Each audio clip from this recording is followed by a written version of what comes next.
नमस्कार दोस्तों, स्वागत है आपका आज के मुख्य समाचारों में। जी हां दोस्तों, आपको यहां पर देखने को मिलेंगी आज दिन भर की 25 बड़ी खबरें मुख्य समाचार ब्रेकिंग न्यूज अपडेट्स के रूप में। तो चलिए दोस्तों, जान लेते हैं आज की पहली बड़ी खबर। लोकसभा में मणिपुर को लेकर विपक्ष का हंगामा जारी। अमित शाह खेती और सहकारिता पर बोलते रहे। विपक्षियों की लगातार मणिपुर की नारेबाजी। जी हां दोस्तों, मणिपुर मुद्दे पर मंगलवार को लोकसभा और राज्यसभा में जमकर हंगामा हुआ। लोकसभा में सुबह 11 बजे जैसे ही कार्यवाही शुरू हुई, विपक्षी नारेबाजी करने लगे।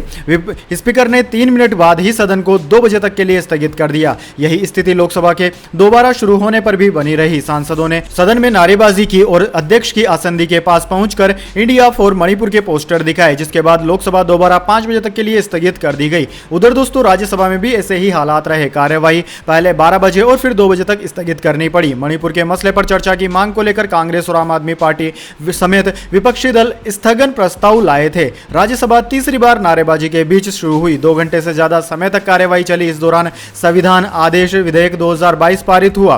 कार्यवाही कल तक के लिए फिर स्थगित कर दी गई। इसके बाद दोस्तों, अगली बड़ी खबर। विपक्ष के इंडिया गठबंधन पर बोले प्रधानमंत्री मोदी। इंडियन मुजाहिदीन और ईस्ट इंडिया में भी इंडिया है। जी हां दोस्तों, मानसून सत्र में इंडिया पर जारी संग्राम के बीच मंगलवार को बीजेपी की संसदीय दल की बैठक हुई। इस बैठक को प्रधानमंत्री नरेंद्र मोदी ने संबोधित किया। इस दौरान पीएम ने विपक्षी गठबंधन पर निशाना साधा। पीएम मोदी ने कहा कि इंडिया नाम लगा लेने से नहीं हो जाता इंडिया। ईस्ट इंडिया कंपनी ने भी इंडिया लगाया था और इंडियन मुजाहिदीन के नाम में भी इंडिया है। पीएम मोदी ने कहा कि विपक्ष बिखरा हुआ है और हताश है। विपक्ष के रवैये से ऐसा लग रहा है कि उनको लंबे समय तक सत्ता में आने की इच्छा नहीं है। पीएम मोदी ने संसदीय दल की बैठक में 15 अगस्त को हर घर झंडा लगाने के कार्यक्रम के बारे में भी जानकारी दी। इसके बाद दोस्तों, अगली बड़ी खबर। मणिपुर में 83 दिन बाद इंटरनेट बहाली के आदेश, शर्तों के साथ ब्रॉडबैंड सर्विस मिलेगी। मिजोरम में कुकी समर्थकों की रैली। जी हां दोस्तों, मणिपुर में 3 मई से जारी हिंसा के बीच 83 दिन बाद इंटरनेट सेवाएं आंशिक रूप से शुरू करने का आदेश जारी किया गया। यानी कि राज्य में ब्रॉडबैंड सेवाएं कुछ शर्तों के साथ शुरू की जाएंगी। इसके पहले राज्य पुलिस ने कहा कि वह उन लोगों को गिरफ्तार करने की कोशिश कर रही है जिन्होंने महिला की हत्या का वीडियो मणिपुर का बताकर वायरल किया। पुलिस ने कहा कि 24 जुलाई को केस दर्ज किया गया है। वीडियो में कहा गया है कि हथियारबंद लोगों ने मणिपुर में महिला की हत्या की, जबकि यह घटना म्यांमार में हुई थी। वीडियो फैलाने का मकसद राज्य की शांति भंग करना और दंगे भड़काना था। उधर मणिपुर पुलिस ने 2 महिलाओं को निर्वस्त्र कर घुमाने के केस में 7वें आरोपी को भी गिरफ्तार कर लिया। 19 जुलाई को इस घटना का वीडियो वायरल हुआ था। इसके बाद दोस्तों, अगली बड़ी खबर। जो कहना है कह लीजिए, वी आर इंडिया। विपक्षी गठबंधन को लेकर पीएम मोदी के प्रहार पर राहुल गांधी का जवाब।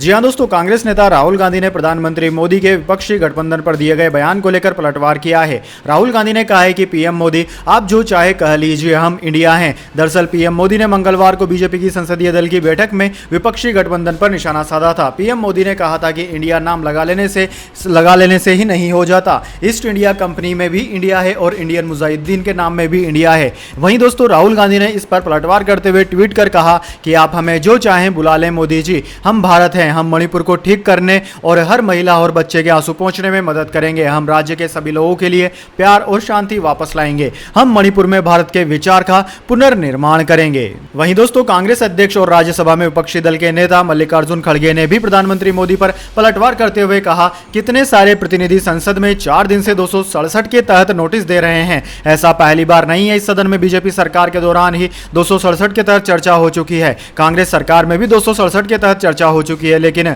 आज मणिपुर जल रहा है, वहां पर महिलाएं सुरक्षित नहीं है। आज हम मणिपुर की बात कर रहे हैं और पीएम मोदी ईस्ट इंडिया की बात कर रहे हैं। इंडिया मींस ईस्ट इंडिया बोल रहे हैं। इसके बाद दोस्तों, अगली बड़ी खबर। सीमा का प्रेमी सचिन घर से हुआ गायब। एटीएस पूछताछ के लिए ले जाने का है कयास।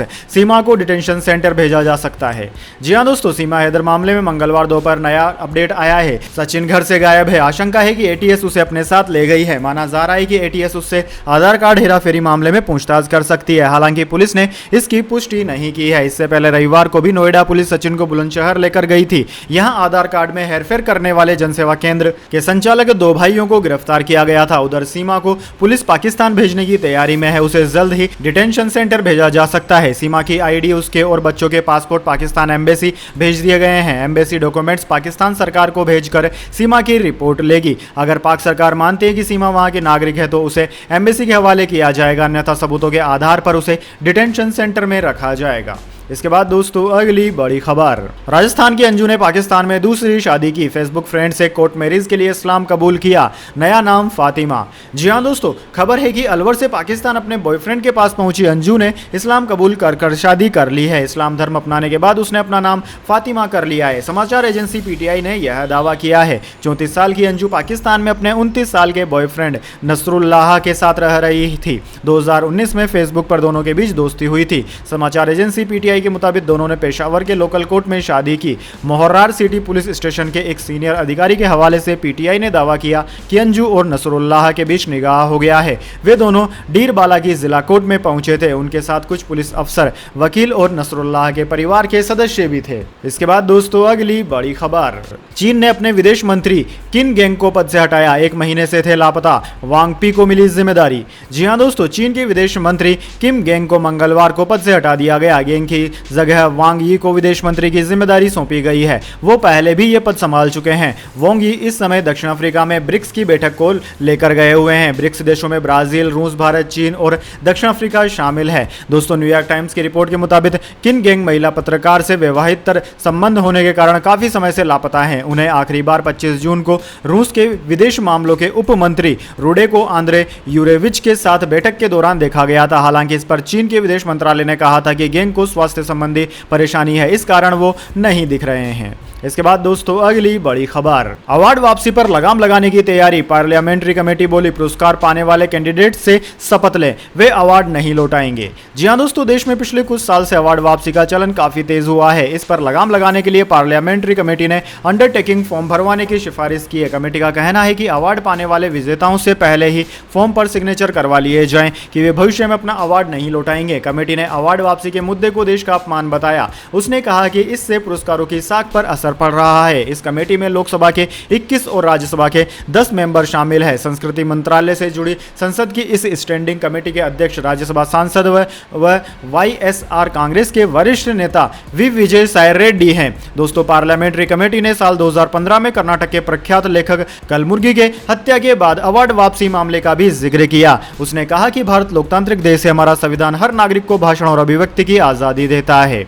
इसके बाद दोस्तों अगली बड़ी खबर, अजीत डोभाल बोले एलएसी विवाद ने भारत चीन में विश्वास खत्म किया। चीनी डिप्लोमेट वांग यी बोले हम दुश्मन नहीं, हमारे रिश्तों का असर दुनिया पर पड़ेगा। जी हां दोस्तों, भारत के national security adviser NSA Ajit Doval ने मंगलवार को चीन के टॉप डिप्लोमेट वांग यी से मुलाकात की। जोहान्सबर्ग में फ्रेंड्स ऑफ ब्रिक्स मीटिंग में शामिल हुए डोभाल ने कहा कि साल 2020 से एलएसी के हालातों ने भारत चीन के बीच रणनीतिक विश्वास को खत्म कर दिया है। वहीं वांग यी ने दावा किया है कि पिछले साल बाली में हुई बैठक के दौरान पीएम मोदी और चीनी राष्ट्रपति जिनपिंग के बीच द्विपक्षीय संबंधों को फिर से शुरू करने को लेकर सहमति बनी थी। चीन की electric vehicle company BYD Motors का भारत में प्लांट स्थापित करने का प्रस्ताव खारिज होने के बाद वांग यी ने इस पर दोबारा विचार करने का अपील भी की है। वांग यी ने कहा है कि भारत और चीन एक दूसरे के दुश्मन नहीं है और नई दिल्ली को अपने फैसले पर दोबारा विचार करना चाहिए। दोनों देश जहां एक दूसरे का समर्थन करें या विरोध, इसका सीधा असर भारत चीन के विकास और वैश्विक परिदृश्य पर पड़ेगा। इसके बाद दोस्तों अगली बड़ी खबर, आप अपनी पार्टी की राज्य सरकारों के खिलाफ एक्शन क्यों नहीं लेते, पूर्वोत्तर राज्य के मामले पर सुनवाई के दौरान सुप्रीम कोर्ट ने केंद्र को लगाई फटकार। जी हां दोस्तों, सुप्रीम कोर्ट ने आज एक मामले की सुनवाई करते हुए केंद्र की नरेंद्र मोदी सरकार को फटकार लगाई।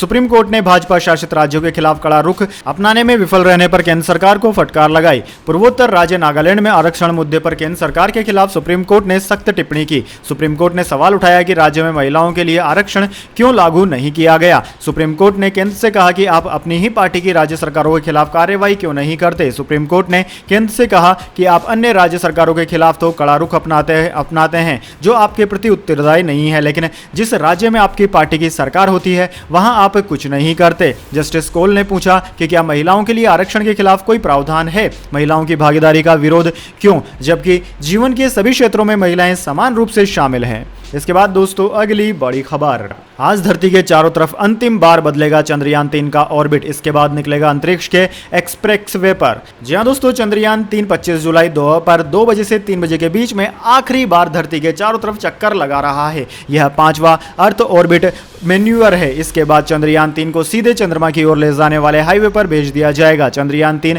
इस समय 71,351 किलोमीटर वाली एपोजी और 233 किलोमीटर वाली पेरिजी ऑर्बिट में घूम रहा है। यह 71,351 किलोमीटर को बढ़ाकर 1.25 लाख किलोमीटर के आसपास किया जा सकता है। इसके बाद चंद्रयान 3 को 31 जुलाई या 1 अगस्त को चंद्रमा की ओर जाने वाले लंबे गैरोलिक हाईवे पर डाल दिया जाएगा, यानी कि लूनर ट्रांसफर ट्रेजेक्टरी LTT में। इस हाईवे पर डालने के लिए चंद्रयान 3 को सिंगल शॉट किया जाएगा। इसरो ने इस बात का खुलासा नहीं किया है कि इसके लिए कितनी देर तक इंजन ऑन करना होगा। दरअसल दोस्तों, चंद्रयान 3 लूनर ट्रांसफर ट्रेजेक्टरी में 5 दिन यात्रा करेगा। 5 से 6 अगस्त को चंद्रयान 3 चांद की ऑर्बिट को पकड़ने की कोशिश करेगा। एक बार चंद्रमा की ग्रेविटी फंसकर ऑर्बिट को पकड़ लिया तो उस पर उतरना आसान होगा। चंद्रमा की ओर वह करीब 42,000 किलोमीटर प्रति घंटा की रफ्तार से बढ़ रहा है। ऐसे में अगर चंद्रमा की ऑर्बिट पकड़ में नहीं आई तो वह उसके बगल से गहरे अंतरिक्ष में निकल जाएगा। चंद्रमा की 100 गुणा 100 किलोमीटर की कक्षा में इसे डाला जाएगा।